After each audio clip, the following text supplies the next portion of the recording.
what we had is I'm sitting in a 2004 Jeep Grand Cherokee. It's my daughter's car. And she would get in, she would put the key in the ignition, she'd fire it up, it would start, but then every once in a while it would throw on the dash, it would throw right up here, a little circle with a line in it and a key. And the vehicle, reading a bunch of blogs and stuff, I figured out it's an anti-theft situation. And so the vehicle would think it was being stolen and it would shut down. And so there's all sorts of stuff online where people are like, hey, disconnect the battery, put it back in. Hey, push the lock button down 3 times, reset something or other. Nothing worked for us. This is what I figured out. And hopefully this video can help some of you and maybe cut some time off of your journey and hopefully some money off of your journey. So it is an anti-theft device. There's 3 components that work together. There is a key and there's a chip. There's a chip right in this key. And then right here is it's here around the ignition, and then it goes down and wraps underneath right underneath the steering column. It's called a SKIM unit, and it looks like this. And that SKIM unit, so the chip in the key communicates to the SKIM unit, and then the SKIM unit sends the signal through the wiring mechanism of the vehicle up to a computer that sits in the right behind the firewall in the engine. That's called a PCM unit. And so what ends up happening is that there's some malfunction or breakdown in the communication between those 3 components. So we took it to the Jeep dealership. You know, they're like, hey, let's start trying to replace these components. So they quoted me, I think it was $1,200 for the first 2 components, which was to get a new key and a new SKIM unit. And I was like, well, will that fix it? And they're like, well, it probably will fix it. And I was like, yeah, but it's $1,200. Will it fix it? They're like, we can't guarantee it'll fix it. Could be the PCM. And then what I've discovered is you could replace all 3 of the components, the key, the SKIM, and the PCM, and still all the wiring can be creating the issue. And so you have almost a limitless number of things that could kind of be creating this issue.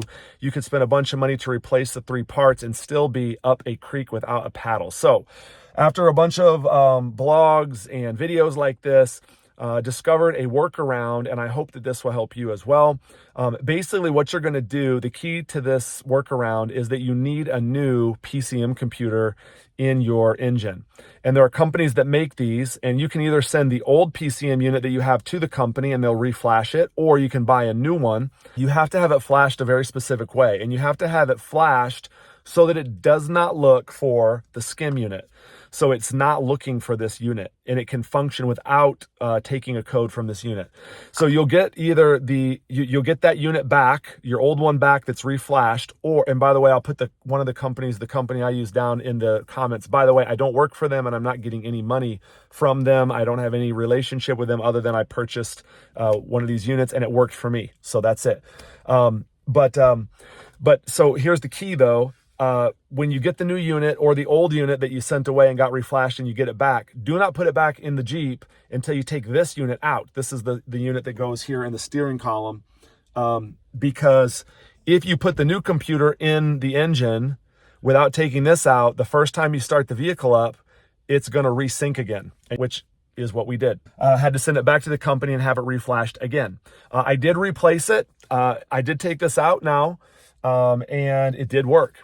So what ends up happening is you actually start the vehicle and it will, after about 23 seconds, it will throw the code onto the dash again because it doesn't find the SKIM unit.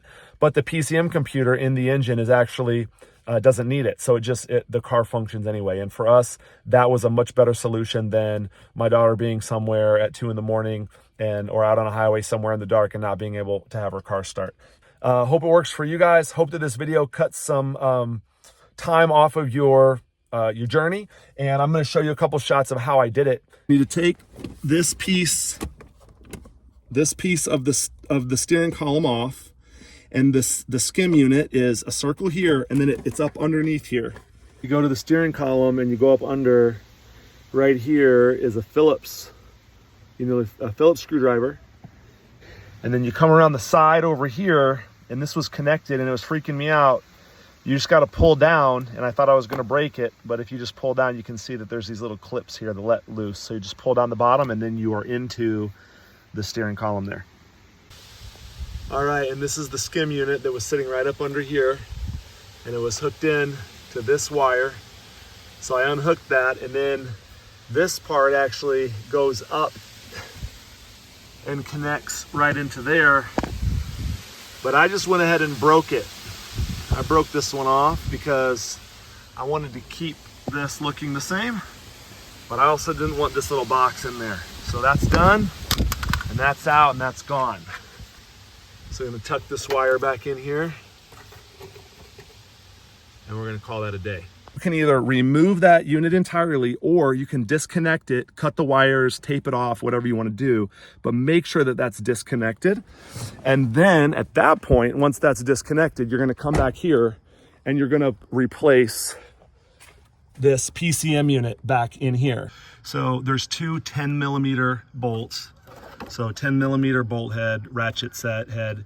There's a bolt there and a bolt there for this water tank. And then you're just gonna lift it out. You can just pull it out, set it aside over here. Don't even have to disconnect it. And for mine, there's a third section here that just sits down in there. For some of you, you may have a third bolt down there you might have to get to.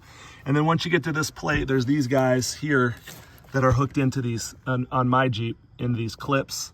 So you just pull them off. I literally just pulled them off, thought I was gonna break them. I was okay with that. Just pulled them off and those clips came out. Maybe I did break them. I don't know. I don't think so. And then these two bolts here, one of them I've taken off, one of them I haven't. That's a 10mm bolt. You're gonna pull those two off. And then this is the tricky part. Down underneath here is where that third bolt is. And it's gonna be right there. And so that will get that plate, that entire plate to pull off, and then you're gonna disconnect these three, gray, white, black. You can remember the order, and you're gonna pull those off. And then you're gonna pull this whole thing out. You're gonna there's a star head that takes this PCM off of this mounting bracket.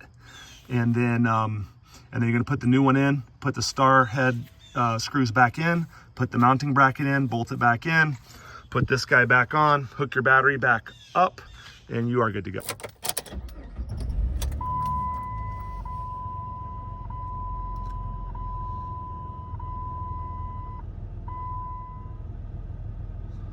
Now after about 23 seconds, it's gonna throw this little light on again because it doesn't have the SKIM unit, but the PCM computer is flashed to not need it. So it's gonna run without needing that. So you're still gonna have that light on.